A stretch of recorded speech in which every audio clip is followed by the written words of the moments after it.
좋은 글이 하나 있어 여러분에게 소개하고 말씀을 나누고자 합니다. 멋진 물동이의 지혜라는 글입니다. 어떤 사람이 양 어깨에 물지개를 지고 물을 날랐습니다.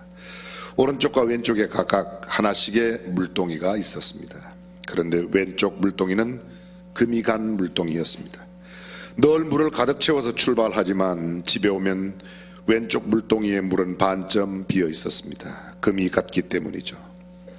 반면에 오른쪽 물동이는 항상 가득 찬 모습 그대로였습니다. 왼쪽 물동이는 주인에게 너무 미안한 마음이 들었습니다. 그래서 주인에게 정중하게 요청했습니다. 주인님, 나 때문에 항상 일을 2번씩 하는 것 같아 죄송합니다. 금이 간 나 같은 물동이는 버리고 새 것으로 쓰시는 게 어떻겠습니까? 그때 주인이 금이 간 물동이에게 말을 했습니다. 나도 네가 금이 간 것을 잘 알고 있단다. 네가 금이 간 것을 알면서도 일부러 바꾸지 않는단다. 우리가 지나온 길 양쪽을 바라보아라.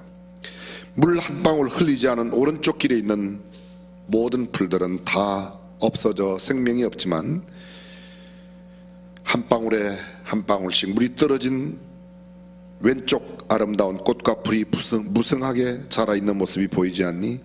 너는 금이 같지만 너로 인해서 많은 생명이 자라나는 모습이 아름답지 않니? 나는 그 생명을 보며 즐거워한단다. 많은 사람들은 완벽함을 추구합니다. 자신이 금이 간 모습을 수치스럽게 생각합니다. 어떤 때는 자신을 가치없는 존재로 여겨 낙심에 빠질 때도 많이 있습니다. 그러나 오히려 세상이 삭막하게 되는 것은 금이 간 인생 때문이 아니라 금이 가지 아니한 완벽한 사람들 때문이라는 것입니다. 혹여 우리는 금이 간 남편으로 아내로 살고 있지 않은지 모르겠습니다. 금이 간 아빠 엄마로 아이들에게 상처를 주는지도 모르겠습니다. 금이 간 자식으로 부모에게 때로 힘들게 하며 세상을 어렵게 하는지도 모르겠습니다. 그러나 그것은 결코 어렵게 하는 것이 아니라 세상을 아름답게 만들고 꽃피게 만드는 것입니다. 우리 가운데 회사에서 오너로 있거나 상사로 있는 사람 가운데 금이 간 사람이 있을 겁니다. 그러나 좀 금이 갔다고 흠이 있다고 어떻겠습니까? 틈이 있고 뭐가 나면 어떻습니까? 좀 부족하면 어떻습니까? 예수 그리스도를 구주와 주님으로 알고 천국에 소망을 들고 상대의 약점을 먼저 이해하고 용납하며 내가 사과한다면, 그리고 용서해 준다면 세상은 얼마든지 아름다운 세상이 될 줄로 믿습니다. 금이 가고 흠이 많고 모나고 틈이 많은 부족한 우리, 그러나 그리스도 안에서 한 중앙교회 공동체로 묶여졌는데 남의 잘못을 바라보고 지적하기보다는 남의 약점을 이해하고 받아주고 서로 용납해 준다면, 늘 따뜻한 가슴으로 더 많은 사랑과 이해로 평생 한결같은 마음으로 만나고 싶은 그 한 사람이 되어 서로 의지하고 의지가 되어줄 수 있다면 우리는 훨씬 더 행복한 삶을 살 수 있을 겁니다. 2017년 시작한 것이 엊그제 같은데 벌써 마지막 날을 맞이했습니다. 다사다난했던 2017년, 우리는 역사상 초유의 대통령 탄핵을 열었고 새로운 국민의 정부 문재인 정부를 세웠습니다. 북한은 핵실험으로 난리를 때립니다. 크고 작은 사건 사고가 얼마나 많은지 모릅니다. 포항의 지진은 우리를 깜짝 놀라게 만들었습니다. 이렇게 시작하고 이렇게 진행되었던 2017년도가 오늘로 마지막 날, 끝날을 보내게 되었습니다. 돌이켜보면 유수 같은 세월, 광음 같은 시간이 얼마나 빨리 지나갔는지 모르겠습니다. 120년을 살고 하나님의 부르심을 받은 하나님의 사람 모세는 시편 90편에서 그의 기도를 이렇게 이야기합니다.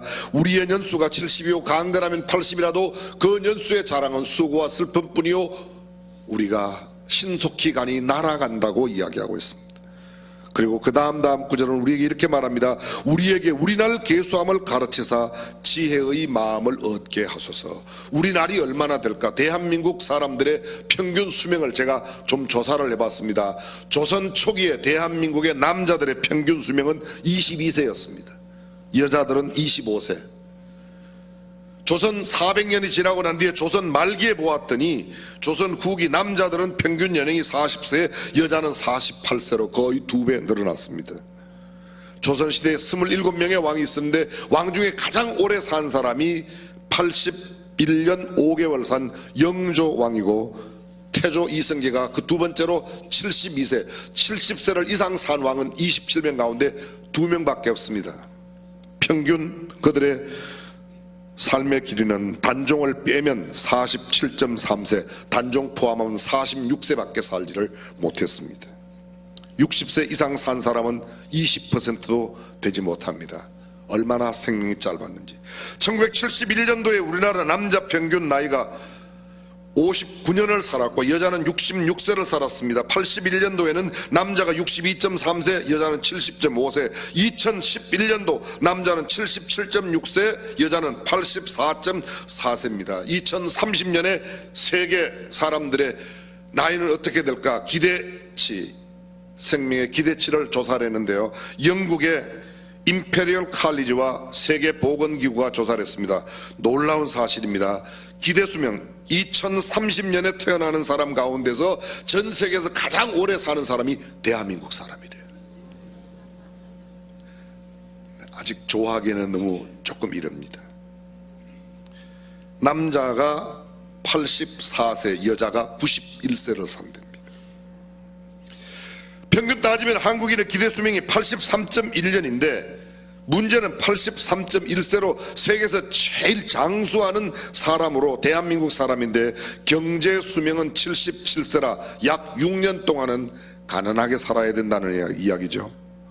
행복 수명은 74.6세라 경제적으로 곤궁하고 어렵게 살아가는 삶, 행복하지 않은 노후를 보낼 가능성이 상당히 높습니다. 건강 수명은 73.6세, 81.3세니까 약 8.5년 정도는 건강도 너무 안 좋다는 겁니다.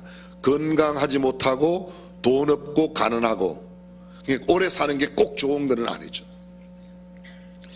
한국, 미국, 일본, 영국, 독일 이 5나라를 중심으로 조사를 해보았더니 죽을 때 부동산을 제일 많이 남겨놓고 죽는 사람 대한민국 사람이 됩니다.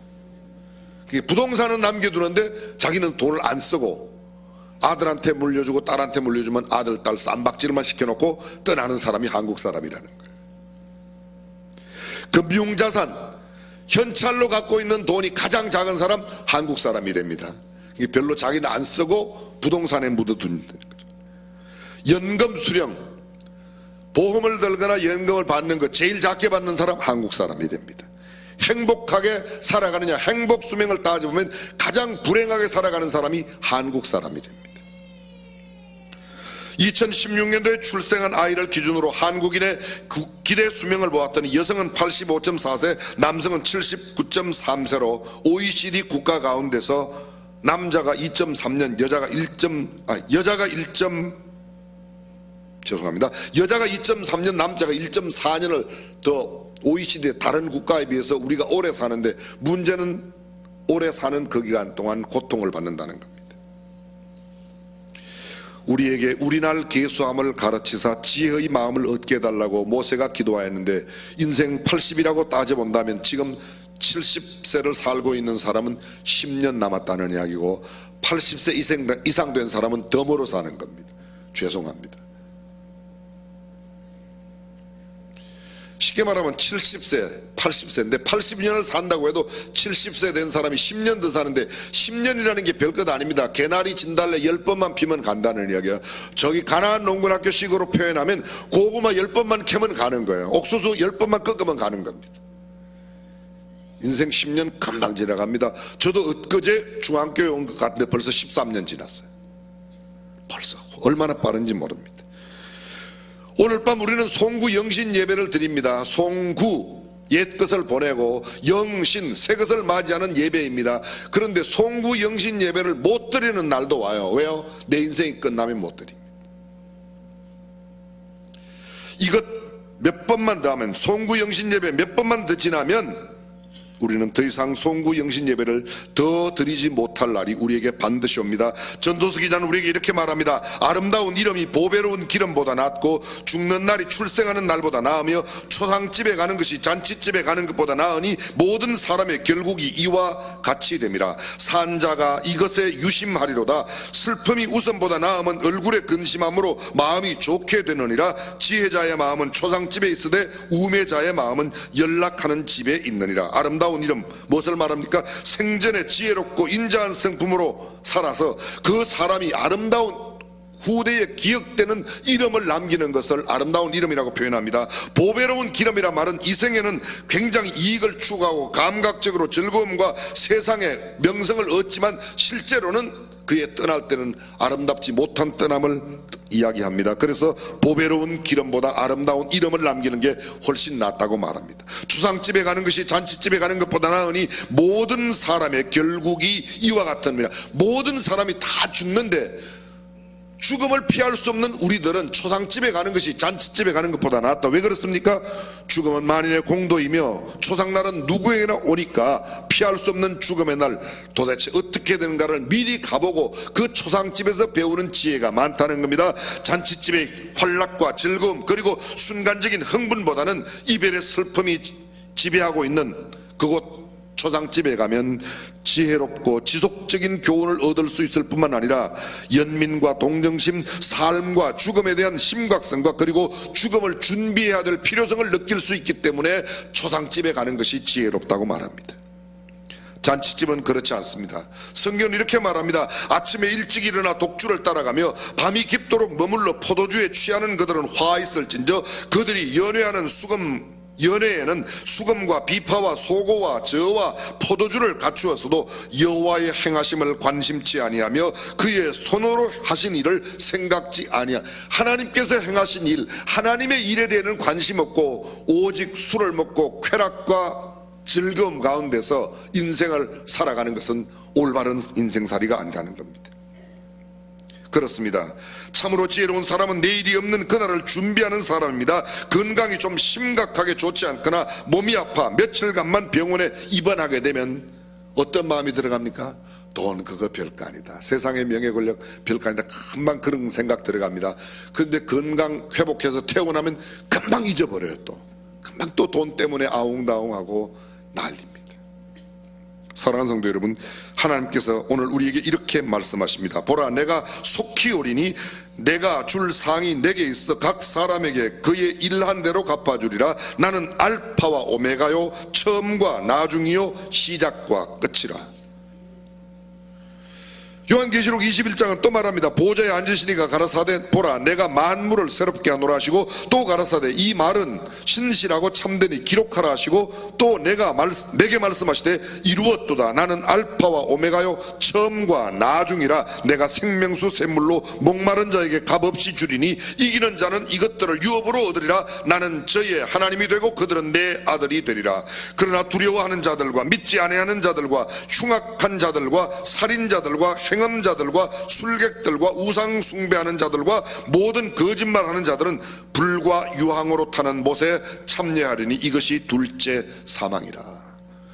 태초에 하나님이 계셨습니다. 하나님은 영원하신 분이십니다. 그 하나님께서 천지를 지으시고 만물을 지으시고 사람을 시작하게 하셨습니다. 하나님은 자신이 알파이시고 모든 것을 시작하셨습니다.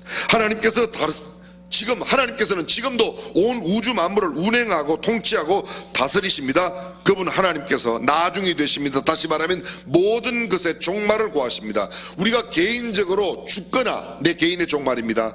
그러나 어떤 날 내가 죽지 않는다고 해도 하나님께서 이 마지막 날을 정하셔서 그때는 종말의 날로 내일이 없는 날을 만들어 가신다는 겁니다. 하나님은 나중이 되십니다. 그분 하나님께서 모든 것을 끝내십니다. 그분이 오메가이십니다. 우리 인생을 시작하게 하신 분이 하나님이십니다. 인생을 끝나게 하시는 분도 하나님이십니다. 우리의 생명은 하늘에 달려있다. 뭐야? 인명재천이라고 말합니다.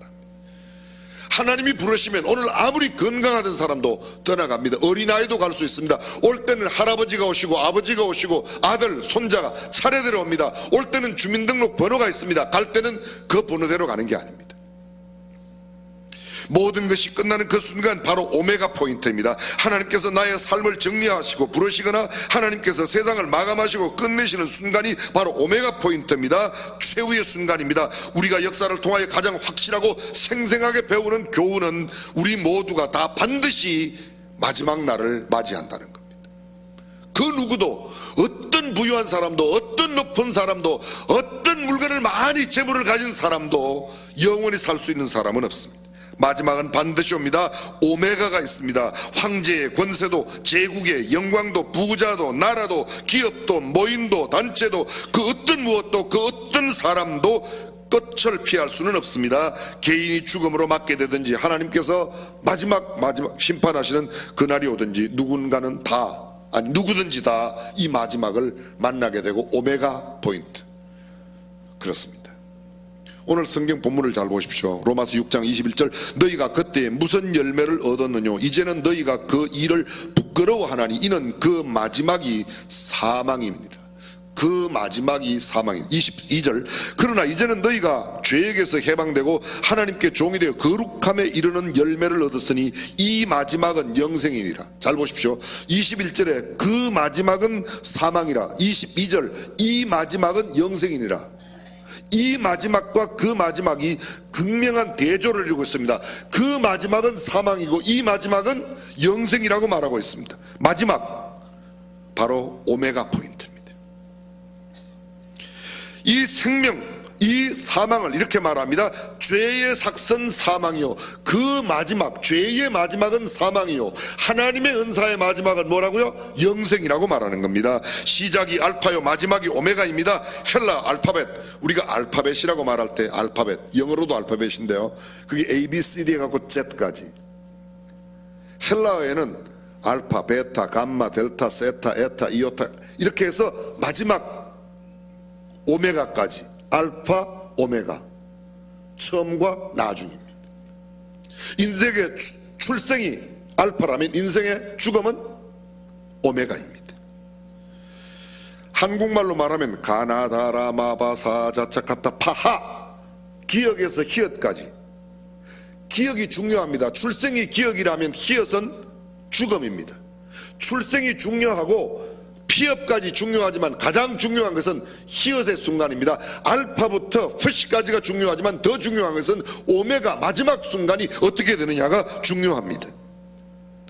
그 오메가의 순간에 영생을 얻는다면 알파부터 푸시까지는 좀 힘들고 어려워도 견딜만 합니다. 그러나 알파부터 오메가 직전 푸시까지 아무리 찬란하고 휘황찬란하고 멋지고 근사하고 부유하고 넉넉하고 높은 자리 모든 걸 다 가지고 있어도 마지막 오메가의 순간에 지옥으로 간다면 인생은 불쌍한 겁니다. 다시 한번요. 아무리 힘들게 태어나고 가난하게 태어나고 정말 어렵고 질병 가운데 고통 가운데 살아도 마지막 순간에 영원한 하나님 나라 천국 천당에 간다면 복 있는 인생입니다. 아멘. 아멘 안 해도 괜찮아요. 제가 오늘 했으니까. 그러나 아무리 부유하게 태어나고 아무리 멋지고 근사하게 살고 남들에게 아무런 많은 존경을 받아도 마지막 순간에 영원한 지옥으로 간다면 가장 불쌍한 인생입니다. 성경은 우리에게 이렇게 말합니다. 죄의 삭선 사망이라고. 그리고 성경은 또 말합니다. 하나님의 은사는 그리스도 예수 우리 주 안에 있는 영생이라고 말합니다. 시작은 미약하였으나 나중은 창대한 삶이 있는가 하면 시작은 거창하고 창대하지만 나중은 심히 초라한 모습이 있습니다. 용두사미의 인생이 있습니다. 그런 용두사미의 인생이 아니라 처음 시작은 남에게 보잘것없고 하잘것없고 미약하지만 나중이 심히 창대하고 오메가의 순간에 그 오메가 포인트에 영원한 하나님 나라에 열린 하늘문을 바라보고 갈 수 있다면 가장 축복된 삶인 줄로 믿습니다. 살아있는 동안에 부귀 영화를 누리고 높은 권좌에 앉아 온갖 세도를 다 부리며 산다고 해도 마지막 순간에 지옥으로 간다면 불쌍한 인생입니다. 그가 모은 모든 돈과 보석, 물질, 부동산 아무것도 필요가 없습니다. 반대로 살아있는 동안에는 처절하게 가난하고 질병 가운데 있고 남들에게 멸시와 천대를 받는 것 같아도 하잘것 없는 일을 하는 것 같아도 남의 이목을 그렇게 집중시키지 못해도 마지막 오메가 포인트에 영원하신 하나님의 품으로 천국으로 갈 수 있다면 복된 삶을 산 것인 줄로 믿습니다. 사도행전 7장에 보게 되면 스데반의 이야기가 나옵니다. 그는 초대 예루살렘 교회가 급작스럽게 부흥할 때 최초의 7명의 봉사자를 뽑을 때에 뽑힌 사람입니다. 그 기준이 성경은 이렇게 말합니다. 형제들아 너희 가운데서 성령과 지혜가 충만한 사람을 뽑아라. 그들이 함께 모였습니다. 성령이 충만하고 믿음이 가득한 사람 7명을 세웠습니다. 그리고 그들은 은혜와 권능도 충만했습니다. 그 중에 가장 먼저 뽑힌 사람이 스데반입니다. 빌립, 브로고로, 니가노로, 디몬, 바메나, 안디옥 사람 니골까지 7명이 뽑혔습니다. 근데 이 사람들이 열심히 하나님 앞에 바르게 살았습니다.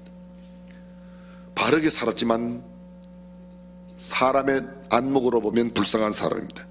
공회 중에 앉은 사람들이 스데반을 바라보았을 때 그 얼굴이 천사의 얼굴과 같았다라고 표현하고 있지만 그의 삶은 결코 아름다운 삶이라고는 볼 수 없습니다. 그는 하나님의 말씀을 전하였습니다. 아브라함으로부터 모세의 율법에 이르기까지 구약의 선자들의 모든 예언을 통틀어서 예수 그리스도의 이 땅의 나심과 예수 그리스도의 대속적 죽음을 그리고 그의 부활을 전했습니다. 그 모든 말씀을 전할 때 너희가 십자가에 못 박아 죽인 예수가 바로 그 메시아라고 하니까 그 말씀을 들었던 사람들이 화가 났습니다. 스데반을 끌고 성 밖에 내치고 돌로 쳐 죽였습니다. 성경은 그 스데반의 죽음의 순간을 이렇게 표현하고 있습니다. 다시 말하면 스데반의 오메가 포인트를 표현한 성경 구절입니다. 스데반이 성령이 충만하여 하늘을 우러러 주목하여 하나님의 영광과 및 예수께서 하나님 우편에 서신 것을 보고 말합니다. 보십시오. 스데반은 짧은 생애를 살았습니다. 젊은 날 집사로 피택되고 첫 번 설교가 문제가 되어 성문 밖에 끌려나가 수많은 사람들이 던지는 돌무더기 가운데 처참하게 죽어갑니다. 근데 그의 죽음의 순간에 그 오메가 포인트에 그는 이렇게 말합니다. 내가 하늘을 우러러 주목하여 하나님의 영광과 예수께서 하나님 보좌 우편에 앉아 계신 것을 보노라. 할렐루야. 우리가 침례교회는 사도신경을 안 하지만요, 장로교나 감리교, 타교단에서 사도신경을 해요. 소위 사도들의 신앙 고백, 전능하사 천지를 만드신 하나님 아버지를 내가 믿사오며 그 외아들 우리 주 예수 그리스도를 믿사오니 이는 성령으로 잉태하사 동정녀 마리아에 낳으시고 본디오 빌라도에게 고난을 받아 십자가에 못 박혀 죽으시고 장사한 지 사흘 만에 죽은 자 가운데서 다시 살아나시며 하늘에 오르사 전능하신 하나님 보좌 우편에 서 계시다가 앉아 계시다가.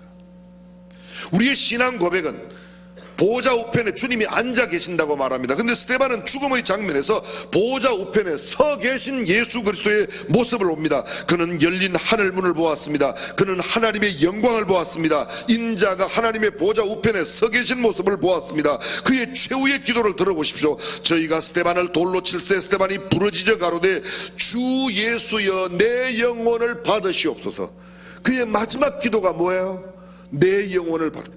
그리고 또 크게 외칩니다. 크게 불러 주여 이 죄를 저들에게 돌리지 마옵소서. 자기에게 돌을 던지는 사람들에게 아버지 저들이 알지 못하고 저런 죄를 짓고 있습니다. 저들의 죄를 저들에게 돌리지 말라고 이야기합니다. 저는 수없이 죽어가는 사람들의 모습을 보았습니다. 우리 교회 용인 송전에 가면 우리 교회 동산이 있습니다. 우리 교회 묘지가 있습니다. 교회 묘지. 거기 1단지에 2단지에 계신 분들이 한 300여 명 되실 거예요.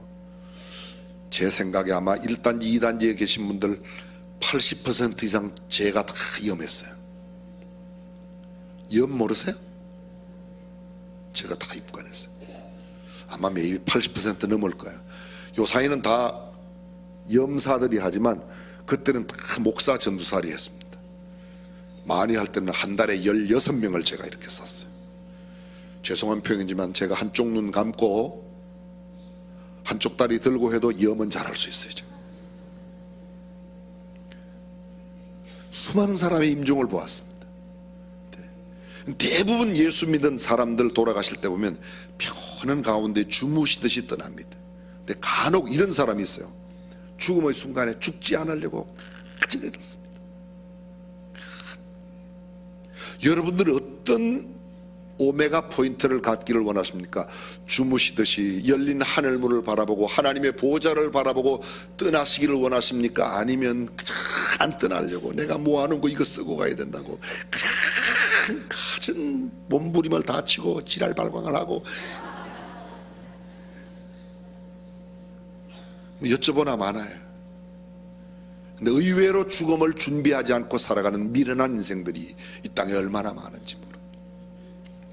디모데후서 4장 6절 이하에 사도 바울이 최후의 모습을 나타냅니다. 사도 바울은 자신의 유서와도 같은 마지막 편지를 그의 믿음의 아들 디모데, 에베소 교회의 감독이 되어 있는, 요새로 말하면 에베소 교회의 담임 목사가 되어 있는 디모데에게 편지를 쓰는데, 그 편지 가운데 자기의 마지막 모습을 이렇게 적고 있습니다. 관제와 같이 벌써 내가 부음이 되고, 관제 재물 위에 붓는 기름이에요. 기름처럼 내가 부어졌다. 나의 떠날 기약이 가까웠도다. 죽음의 날이 눈앞에 다가왔다는 겁니다. 내가 선한 싸움을 싸우고 나의 달려갈 길을 마치고 믿음을 지켰으니 이제 후로는 나를 위하여 의의 면류관이 예비되었으므로 주 곧 의로우신 재판장이 그날에 내게 주실 것이니 내게만 아니라 주의 나타나심을 사모하는 모든 자에게니라. 그는 죽음을 눈앞에 두고 나를 위하여 준비된 면류관을 보고 있습니다. 내가 모아놓은 재산을 보며 죽는 게 아니야. 내가 지어놓은 집을 보고 죽는 게 아닙니다. 내가 이뤄놓은 지위와 명성을 바라보고 죽는 것이 아니라 하나님의 보좌 앞에 하나님께서 예비해 놓으신 면류관을 보며 떠나가는 죽음. 사랑하는 성도 여러분, 저와 여러분들이 이렇게 멋진 오메가 포인트를 가질 수 있기를 주님의 이름으로 축원합니다. 요한계시록은 사도 요한이 반모섬의 유배가 되었을 때의 모습을 기록하고 있는 책입니다. 계시록이란 말이 열어서 보여준다는 겁니다. 하나님께서 열어서 보여주셨습니다. 4장 1절은 이렇게 기록되어 있습니다. 이 일 후에 내가 보니 하늘에 열린 문이 있는데 내가 들은 바 처음에 내게 말하던 나팔 소리 같은 그 음성이 가로되 이리로 올라오라. 이 후에 마땅히 될 일을 내가 네게 보이리라. 보십시오. 이 일 후에 내가 보니 하늘에 열린 문이 있는데, 예수님의 12 제자 가운데서 마지막 자연적으로 그의 인생 삶을 마친 사람은 요한입니다. 그는 90세가 넘어서 반모라고 하는 조그만 섬에 유배가 되어 있었습니다. 주일 아침에 환상이 보이는 겁니다. 그 환상에 내가 보니 하늘에 문이 열려있다. 열린 문을 보았다는 겁니다. 하늘로부터 음성이 왔습니다. 너는 이리로 올라와라. 내가 마땅히 될 일을 네게 보이리라. 하늘의 음성을 듣고 열린 하나님의 문을 보고 있습니다. 그의 오메가 포인트입니다. 14장 1절 또 내가 보니 어린 양이 시온산에 섰고, 어린 양 예수 그리스도가 시온산에 서 있는 모습을 봅니다. 14장 2절 내가 하늘에서 나오는 소리를 들으니 많은 물소리 같고 큰 뇌성도 같은데 내게 들리는 소리는 금은곳 하는 자들의 그 금은곳 하는 것과 같다. 아름다운 멜로디가 내게 들려옵니다. 14장 13절입니다. 또 내가 들으니 하늘에서 음성이 나서 가로되 기록하라. 자금 이후로 주 안에서 죽는 자들은 복이 있다 하시매 성령이 가라사대 그러하다. 저희 수고를 그치고 쉬리니 이는 저희의 행한 일이 따름이라 하시더라. 너희의 삶대로 너희가 고생하고 어렵게 살고 눈물 흘리며 고통과 어려운 가운데 살았던 그 모든 삶에 대한 보상을 지금 갚아주시겠다고 하는 그 음성을 들으며 오메가 포인트를 맞이하고 있는 14장 14절입니다. 또 내가 보니 흰 구름이 있고 구름 위에 사람의 아들, 사람의 아들, 성경에 사람의 아들 뭐라고 그래요? 인자, 주님의 모습을 보았습니다. 인자 같은 이가 앉았는데 그 머리에는 금면류관이 있고 그 손에는 이한 낫을 가졌더라. 19장 11절입니다. 또 내가 하늘이 열린 것을 보니, 하늘이 열린 것을 봅니다. 열린 하늘을 보며 오메가 포인트를 맞이하는 자가 있는가 하면 떠나기 아쉬워 전전긍긍하며 억지로 죽음을 맞는 사람이 있습니다. 하나님의 음성을 들으며 오메가 포인트를 맞는 사람이 있는가 하면 죽음의 공포와 불안 때문에 어쩔 줄 몰라 하며 인생을 마감하는 사람들이 있습니다. 에스겔이 하늘의 열린 문을 보았습니다. 나다넬이 하늘의 열린 문을 보았습니다. 우여곡절에 생을 살았지만 믿음의 조상 아브라함, 이삭, 야곱은 다 하나님 앞에 인정받는 삶을 살고 하나님 나라로 옮겨갔습니다. 그러나 이 땅에서는 부귀 영화를 마음껏 누렸던 아합과 이세벨 같은 사람은 업적은 많이 이루었지만 처참한 최후를 맞이하고 말았습니다. 사랑하는 성도 여러분, 오늘 우리는 2017년에 내일 없는 마지막 날을 보내고 있습니다. 그러나 2018년이 옵니다. 내 인생의 내일 없는 그날, 내 인생의 마지막 그날, 내 인생의 오메가 포인트에 오늘 성경이 말하고 있는 열린 하늘문을 바라보며 하나님의 보좌를 바라보고 하나님의 부드러운 음성을 들으며 떠날 수 있는 저와 여러분이 되시기를 주님의 이름으로 축원합니다. 기도하겠습니다.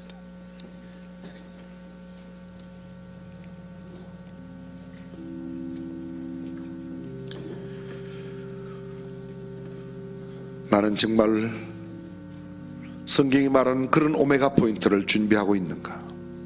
스스로 물어보십시오.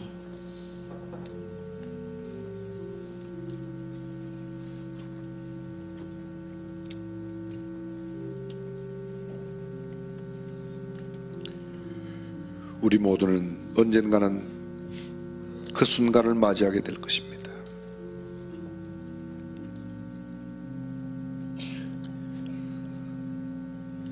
야곱은 그의 낯을 피하여, 그의 형의 낯을 피하여 도망갈 때 베들에서 땅으로부터 하늘로 연계된 사닥다리 열린 하늘문을 바라보았습니다. 이 땅의 것에 얽매여 아래만 쳐다보고 이 땅의 것을 모으는 데만 집착하며 살아가는 사람들이 우리 주변에 너무도 많이 있습니다. 알량한 그 자리 얻기 위하여, 두고 갈 그 재물 모으기 위하여 보다 소중한 내일을 잊어버리고 잃어버리는 경우가 얼마나 많은지 모릅니다. 전능하신 우리 하나님, 우리는 비록 이 땅에 살아도 위의 것을 생각하고 위의 것을 바라보고 열린 하늘문을 볼 수 있는 눈을 갖게 하여 주옵소서. 하늘의 음성을 듣고 하나님께서 준비하신 그 영원한 나라를 사모하며 살아가는 우리가 되게 하여 주옵소서. 주 예수님의 이름으로 기도합니다. 아멘.